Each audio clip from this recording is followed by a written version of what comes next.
Guys, शादी एक बार होती है बट उसकी यादें जिंदगी भर रह जाती हैं। वेडिंग फोटोग्राफी सिर्फ फोटो लेना नहीं होता, ये इमोशंस को समझने और मोमेंट्स को महसूस करने का काम है। तो यार, मैं हूं साहिल देशमुख, आपका मेंटोर, एक फोटोग्राफर, फिल्म मेकर और वेडिंग स्टोरी टेलर। इस कोर्स में मैं आपको सिर्फ कैमरा चलाना नहीं सिखाऊंगा, बल्कि हर शादी की कहानी देखना और उसे महसूस करना सिखाऊंगा, ताकि आप सिर्फ एक फोटोग्राफर नहीं, एक वेडिंग स्टोरी टेलर बन सको। So guys, welcome to the world of wedding photography.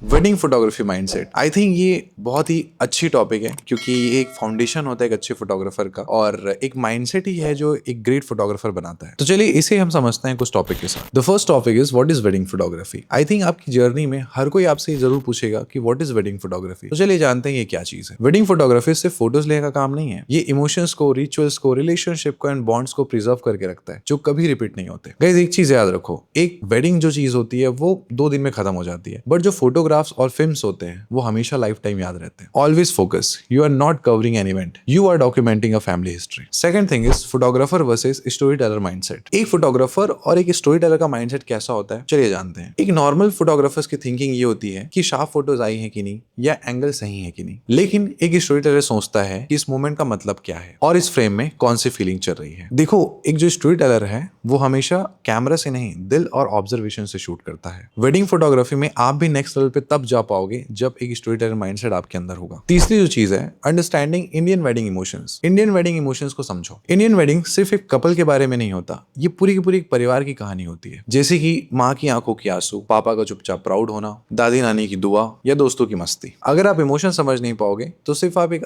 अच्छी प्रिटी फोटो ले सकते हो, मीनिंगफुल मेमोरीज नहीं। गाइस, वेडिंग जो मोमेंट्स है वो कभी रिपीट नहीं होते। ये देखो, कपल्स की विदाई शादी में एक ही बार होगी, सिंदूर भी एक ही बार होगा, फेरे भी एक ही बार होंगे। इसलिए वेडिंग फोटोग्राफर का जो काम है वो नॉर्मल शूट से ज्यादा एक रिस्पॉन्सिबल काम भी हो जाता है। आपकी एक मिस मतलब किसी की जिंदगी की इंपॉर्टेंट मोमेंट का लॉस्ट। पांचवी बहुत ही अच्छी इंपॉर्टेंट चीज है, observation skill. Great photographer react नहीं करते, वो एंटिसिपेट करते हैं, मींस प्रिडिक्शन करते हैं। जब माँ ब्राइड की तरफ देख रही होती है तब कुछ इमोशंस होने वाले होते हैं। जब ग्रूम चुप हो जाता है तो वहां पे साइलेंस इमोशंस होते हैं। जब फैमिली एक साथ साइलेंट हो जाए तो वहां पे क्लोज मोमेंट बनता है। सीधा और सरल चीज है, ऑब्जर्वेशन का मतलब कैमरे से पहले आपकी आंखों का एक्टिव होना। Sixth thing is patience, presence and anticipation. यार, वेडिंग में ना हर चीज फास्ट नहीं होता, कुछ मोमेंट स्लो और साइलेंट होते हैं जो कभी पता भी नहीं चलते, और इसके लिए आपको इन 3 चीजों का ध्यान रखना बहुत ज्यादा जरूरी है। पेशेंस, मोमेंट्स का वेट करो। प्रेजेंस, डिस्ट्रैक्शन से दूर रहना। एंड एंटिसिपेशन, मोमेंट्स को पहले से रीड करो। याद रखना, बेस्ट शॉट तब मिलता है जब एक फोटोग्राफर शांत और हमेशा उस मोमेंट पे प्रेजेंट होता है। The seventh and